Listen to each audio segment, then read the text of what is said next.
मी पाहिलं गॅजेटियरच्या निर्णयानंतर ओबीसी आणि मराठा असा संघर्ष पेटलेला. हा संघर्ष पुढे पेटून नेहमीच तुम्ही सामंजस्याची भूमिका घेत मधला मार्ग काढण्याचा प्रयत्न करता. आता या परिस्थितीमध्ये तुम्हाला वातावरण कसं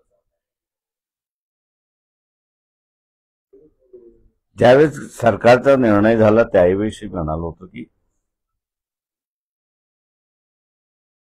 कायद्याला धरून संविधानाला धरून शासनाने निर्णय काही घेतलेला नाही.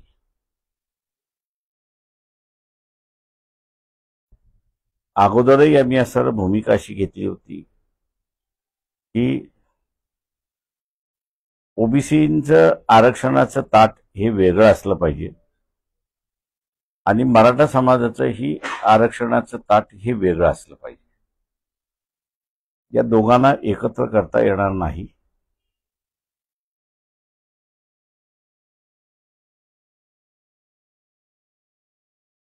आणि तो आता माझ्या अंदाजानं याच मुंबई बेंच औरंगाबाद खंडपीठ जे आहे त्याचे असणारे जस्टिस लॉर्डशिप मार्ला पार्ले आणि लॉर्डशिप बगा या दोघांचं असणारं जजमेंट आहे. डिव्हिजन बेंचचं जजमेंट आहे. त्या डिव्हिजन बेंचच्या जजमेंटमध्ये हाच इश्यू होता की सर्व मराठा समाजाला ओबीसी म्हणून संबोधता येतं का. तेव्हा निर्णय असा देण्यात आला की सर्व मराठा समाजाला ओबीसी म्हणून संबोधता येत नाही. या निर्णयावरती अपील सुप्रीम कोर्टामध्ये करण्यात आलं आणि सुप्रीम कोर्टाने या निर्णयामध्ये तसूभरही बदल केला नाही आणि सर्व मराठ्यांना ओबीसी मानता येणार नाही हा जो निर्णय होता हायकोर्टाचा त्याला त्यांनी असणारा शिक्कामोर्तब केला अशी असणारी परिस्थिती आहे.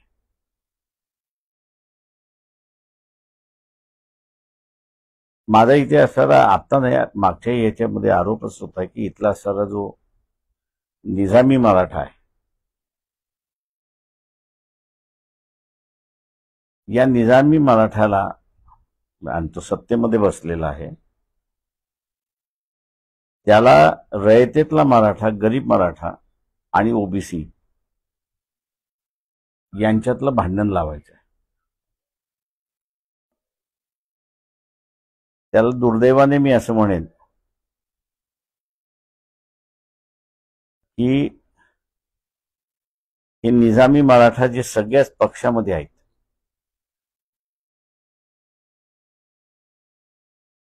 त्यांनी जे मागच्या काही दिवसापूर्वी आंदोलन झालं त्याला पूर्णपणे पाठिंबा देण्यात आला. हे निजामी आमदार आहेत, निजामी खासदार आहेत, त्यांना पक्ष ते विसरतात. आता आपल्याला संधी मिळालेली आहे ओबीसी आणि मराठा समाज याच्यात भांडणं लावण्याची. ती संधी काही ते सोडत नाहीत. आणि दुर्दैवाने आता आपण बघितलं असेल की ओबीसी समाज सुद्धा रस्त्यावरती उतरलेला आहे आणि शासनाने घेतलेली ही जी भूमिका आहे की सर्वच मराठा ओबीसी सर्वच मराठा कुणबी आहेत अशी जी भूमिका घेतली आहे त्याला पूर्णपणे विरोध करतोय आणि आमच्या 27% आम्ही मतदान द्या आम्ही आमच्यातला वाटा देणार नाही अशी भूमिका त्यांनी घेतलेली आहे.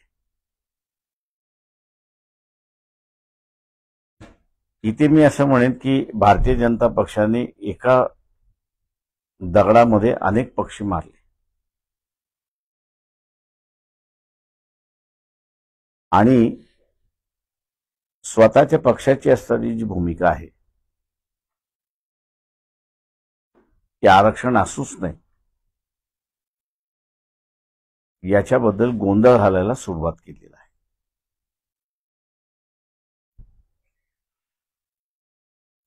ओबीसी समूह म्हणून जो आहे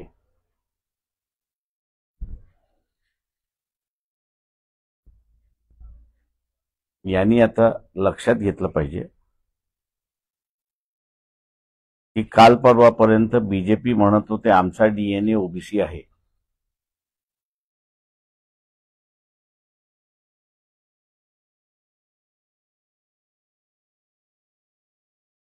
मुळात शत्रू नंबर 1 ओबीसीचं कोण तर भारतीय जनता पक्ष आणि इतर सर्व वंचित सोडून इतर सर्वच राजकीय पक्ष अशी असणारी परिस्थिती. ओबीसीना आता राजकीय सोबती कोणीच राहिलेला नाही. अशा कालावधीमध्ये स्वतःचा अधिकार आणि आम्ही जे म्हणतोय की बड्या कष्टाने आमच्यासारख्या यांनी विश्वनाथ प्रताप सिंग यांना 1990ला पंतप्रधान केलं आणि मंडल कमिशन लागू केला. ते वाचवणं आता ओबीसींच्या हातामध्ये आहे. तेव्हा राजकीय जागृती करणं हा सगळ्यात ओबीसीचा मोठा प्रश्न आहे असं मी त्या ठिकाणी मानतो. आणि स्वतःचं राजकीय अस्तित्व त्यांनी प्रस्थापित केलं पाहिजे. आणि राजकीय अस्तित्व प्रस्थापित करायचं असेल तर 2-4 ओबीसीचे जिल्हा परिषदेमध्ये, नगरपालिकेमध्ये, महानगरपालिकेमध्ये निवडून येण्यापेक्षा पूर्णपणे बॉडीज ही ओबीसीची कशी असेल या दृष्टिकोनातून त्यांनी आता वर्कआउट केलं तरच ओबीसीचे अधिकार राहतील. नाही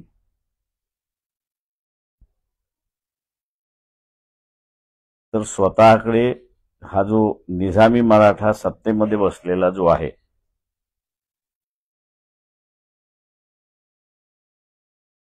तो 27%च्या 27% हे ओबीसीकडून काढून मराठ्यातले जे कुणबी झालेत त्यांना दिल्याशिवाय राहणार नाहीत. हा धोका ओबीसीनी लक्षात घ्यावा. मग ते शिक्षण क्षेत्रामधलं असेल, ते राजकीय क्षेत्रामधलं असेल किंवा ते सर्व्हिस सेक्टरमधलं असेल.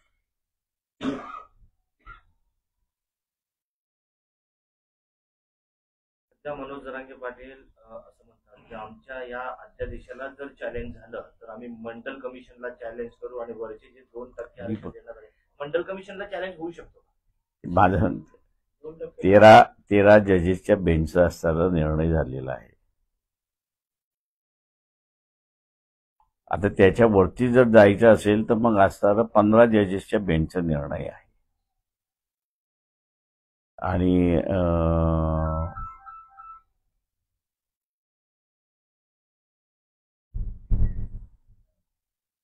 हे निर्णय येण्याच्या अगोदर पार्लमेंटने सुद्धा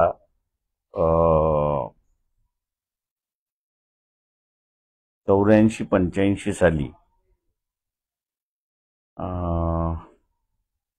शुक्ला माझ्या अंदाजाने त्यावेळेचे गृहमंत्री होते की त्यांनी तो सभागृहामध्ये टेबल ठेवला मंडल कमिशनचा अहवाल आणि सरकारच्या वतीने स्टेटमेंट देण्यात आलं की हा अहवाल सरकारने स्वीकारलेला आहे. माझी जर मेमरी मला जर साथ देत असेल तर एक उपप्रश्न त्या ठिकाणी विचारण्यात आला होता की त्याच्यामध्ये केलेले जे रेकमेंडेशन्स आहेत म्हणजे सूचना आहेत त्या सगळ्या सूचना ते म्हटले सर्वच्या सर्व अहवाल आम्ही असा मान्य केलेला आहे. तेव्हा पार्लमेंटने सुद्धा असणारा हा अहवाल मंजुरात केलेला आहे. म्हणजे ही वस्तुस्थिती आहे. तेव्हा आता कोण काय नवीन कायद्याचं उलगडा करतोय तो मला वाटतं बघितलं पाहिजे. तर तुम्ही उल्लेख असा निजामी मराठा असा केला राजकारणातील लोकांसाठी, तर त्याला जोडून असा प्रश्न आहे की भविष्यात हा जी लागू झाला तर ओबीसी समाज हा राजकारणातून, शिक्षणातून आणि नोकरीतून हद्दपार होईल असं आपल्याला वाटतं? होय, पूर्णपणे त्याला जागाच राहणार नाही.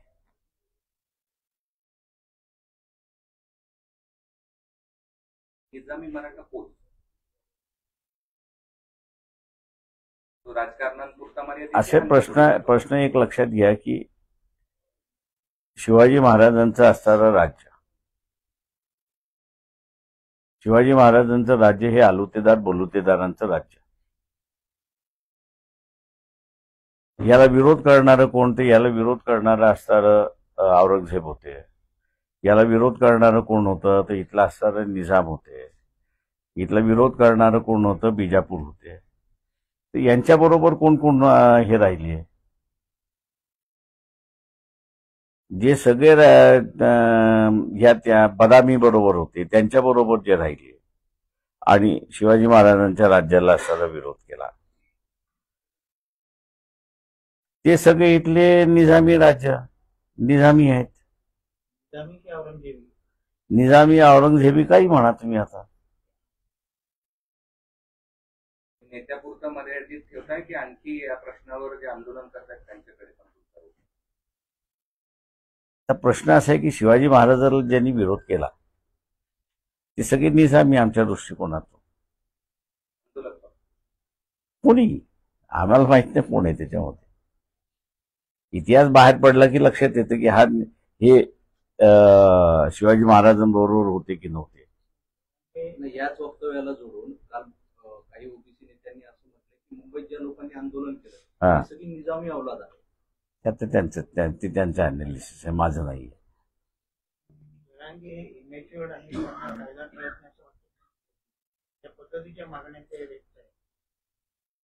आहे अंदाजानं त्यांच्या एका वकील त्यांच्या टीम मधले असणारे जे एक वकील होत, आता मला नाव नाही लक्षात, की त्यांनी असं म्हटलं आम्ही जे सल्ले दिले ते ह्यांनी मान्यच केले नाही. माहित नाही बा आपल्याला, सॉरी. तर गेल्या विधानसभा निवडणुकीत ओबीसी विरुद्ध मराठा असा संघर्ष पाहायला मिळाला. त्याचे परिणाम निवडणुकीत देखील पाहायला मिळाले. आता स्थानिक स्वराज्य निवडणुकीच्या आधी पुन्हा असा वाद संघर्ष पाहायला मिळतो. तर या संघर्षामध्ये कुणाला फायदा आहे का किंवा यामागचं कोणी विलन आहे? कोण तुम्हाला असं वाटतं की ज्यांना हे हवंय? ते माझं म्हणणं असं, ओबीसी आता मागच्या निवडणुकीमध्ये पूर्णपणे ओबीसी हा असणारा भारतीय जनता पक्षाबरोबर गेला आणि म्हणून भारतीय जनता पक्षाला यश मोठ्या प्रमाणात गेलं, कारण का मराठा समाज सुद्धा त्या बाजूनेच मतदानाला गेला. आणि म्हणून आता आम्ही असं म्हणतोय की भारतीय जनता पक्ष जे ओबीसीचा आम्ही डीएनए आहोत असं जे म्हणत होतं ते पूर्णपणे संपलेलं आहे. सगळ्यात मोठे विरोधक ओबीसीचे कोण असेल तर मी आता म्हणेन भारतीय जनता पक्ष आहे, कारण ते सत्तेमध्ये आहेत. नाही, मी डीएनए बीएनएचं काही हे करत नाहीये. मी फक्त त्याच्यातलं असणारं की मराठा समाजाला तुम्ही न्याय देऊ शकता का? तर आमचं म्हणणं असं आहे की तुम्ही मराठा समाजाला न्याय देऊ शकता, पण त्यांचं दात तुम्हाला वेगळंच करावं लागेल. एकत्रित अजिबात शक्य नाही.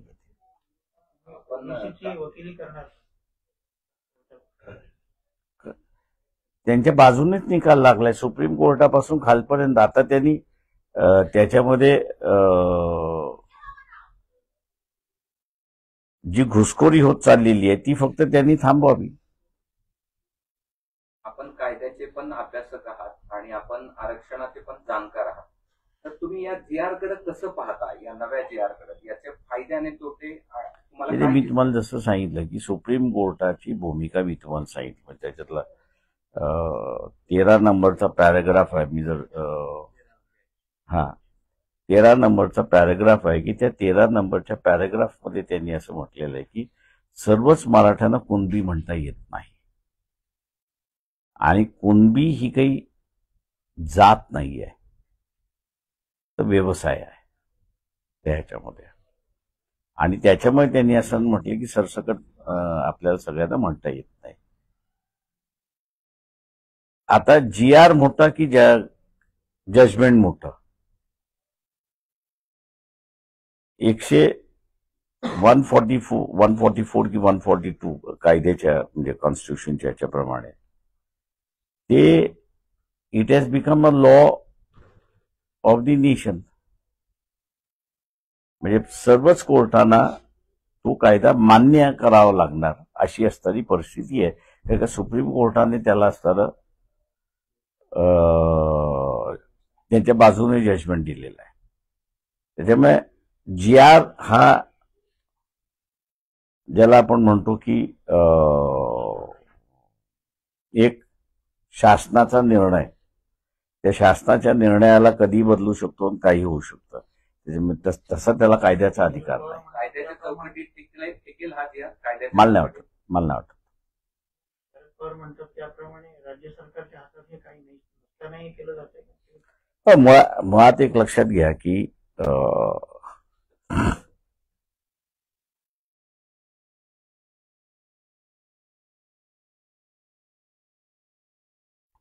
आता मी तुम्हाला एक प्रथा सांगतो. समजा SC आणि ST यांच्या यादीमध्ये काही जणांचा समावेश करायचा असेल किंवा काही जणांचं वगळायचं असेल, दोन्ही बाजूने,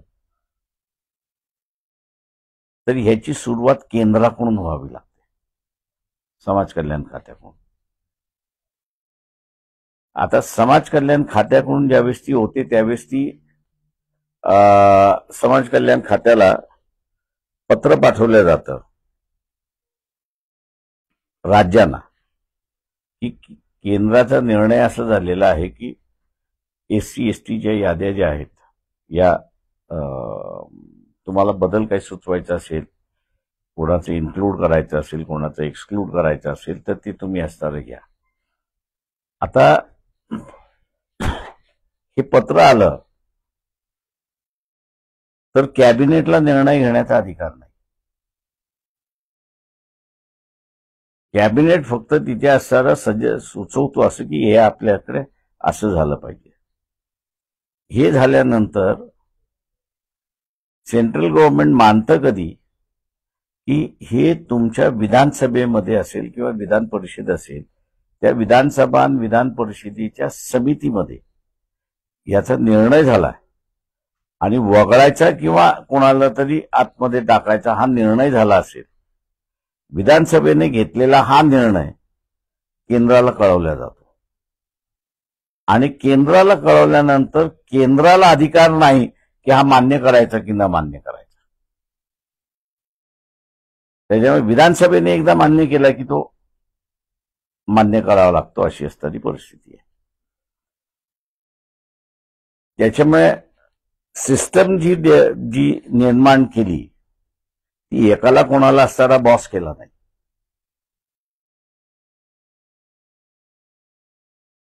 दोघांनीही जर दोघांनीही म्हटलं तरच त्याला असणारं इन्क्लुजन होतं.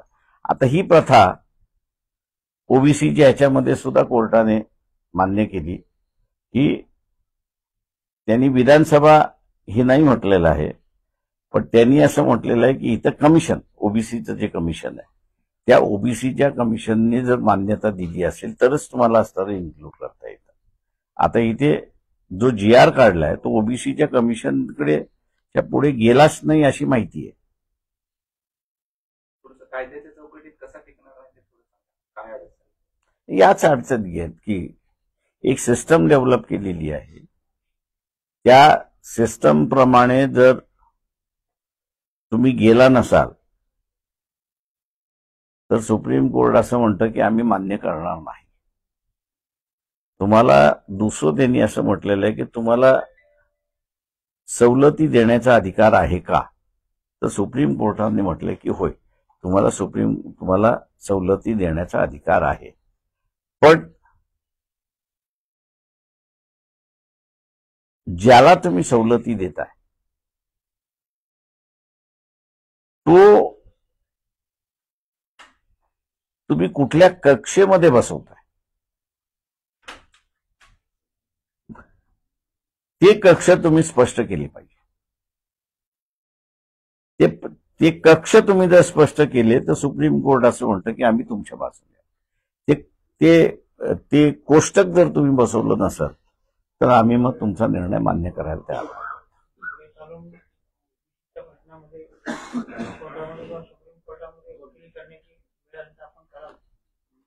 नाही, माझ्या अंदाजानं तेवढी पाळी येईल असं मला वाटतच नाहीये. ते परभणीच्या याच्यामध्ये असताना मी हात घातला याचं कारण असं एक आहे की ठीक आहे, सोमनाथ सूर्यवंशमचा कार्यकर्ता होता, हा वेगळा भाग आहे. परंतु असे अनेक कार्यकर्ते कस्टोडियल डेथमध्ये मेलेत. दुर्दैवाने त्यांचं कुटुंब एवढं स्ट्रॉंग राहिलं नाही की जेवढं विजयाबाई स्ट्रॉंग राहिलं तेवढ्या, आणि त्याच्यामुळे पोलिसांच्या दबावाखाली ते सगळं मिटलं गेलं. म्हणजे एक इंडियन हिंदू मध्ये मध्यंतरी माहिती आली होती की मागच्या वर्षी 1430 कस्टोडियल डेथ झाले, त्याच्यापैकी फक्त 3 जणांनाच शेवटच्या याच्यापर्यंत जाता आलं. म्हणजे उरलेले अर्ध्या रस्त्यातच सगळे संपले मॅटर्स. त्याच्यामुळे पक्षाच्या वतीने आम्हाला असं एक हे दिसलं की जो लॅक्युना आहे कायद्यामधला, तो लॅक्युना आम्हाला सरळ भरून काढण्याची एक संधी परभणीच्या मॅटरमध्ये मिळाली. तेव्हा आम्ही पूर्णपणे हात घातला. तिला आता असताना पूर्णपणे म्हणजे यापुढे आता असणारं कस्टोडियल डेथ हे विदाऊट हिअरिंग किंवा दबावान जाणार नाहीत अशी व्यवस्था आम्ही करतो. मी ते निजामाचा प्रश्न वारंवार यासाठी विचारतोय, थोडस क्लेरिफिकेशन यावं. प्रत्यक्षरित्या जे आंदोलनकर्ते आहेत त्यांच्याकडे तुमचा रोख आहे का? नाही, आम्ही असताना फक्त एवढंच म्हणालोय त्याच्यामध्ये की इथे जे सत्तेमध्ये आहेत महाराष्ट्राच्या, वसंतदादा आणि शंकरराव चव्हाण हे शेवटचे मी असताना मानतो की जे रयतेतल्या मराठा समाजाचे प्रतिनिधी होते, त्याच्यानंतर जे काही मराठा समाजातलं नेतृत्व आलेलं आहे, हे सगळं नेतृत्व जे आहे आणि त्यांची वृत्ती ही निजामी वृत्ती आहे, शिवाजी महाराजांची वृत्ती नाही. एवढाच फक्त त्याच्यातला मेसेज आम्ही देतो. दोन्ही राजे आता ज्याला लागू होईल त्याला लागू होईल, आम्हाला काय माहिती आता कोणाचं. आपली म्हणतात हा GR कायद्याच्या चौकटीमध्ये टिकणार नाही. एकीकडे गुलाल उधळला जातोय की आम्हाला मराठा आरक्षण मिळालं म्हणून, आणि दुसरीकडे ओबीसी भयभीत आहे.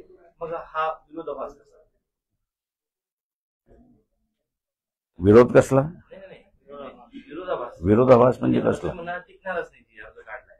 एकीकडे मराठा प्रश्न असा आहे की ज्याचं जातंय तो भयभीत राहणारच आहे, आणि ज्याला मिळालंय तो आनंदित राहणारच आहे.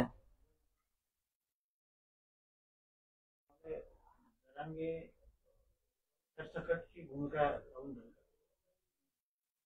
त्या सल्लागारांचे त्यांनी न ऐकता तिनंही तडजोड करून त्यांनीच झाले का? मला नाही माहित. बी ते असे की हे राजकारणामधला हा जो शब्द आहे मॅनेज होणं, हा सगळ्यात चुकीचा शब्द आहे असं मी त्या ठिकाणी मानतोय. याचं कारण की प्रत्येक जणाला आपली स्वतःची मतं असतात, तो त्या मताप्रमाणे वागतो. तेव्हा मताप्रमाणे वागला आणि माझ्या मताशी वेगळा आहे असं जर त्या ठिकाणी आलं तर आपण त्याला स्टॅम्प लावून मोकळा होतो की हा मॅनेज झाला.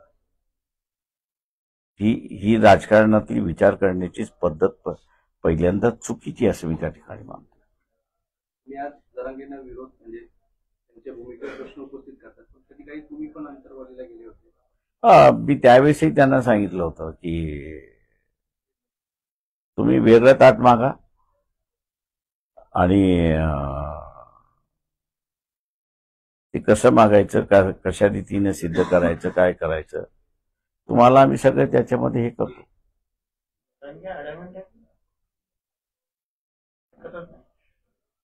ते आता असे संघटना संघटनेने दिलेला सल्ला हा त्यांना मानावा लागेल.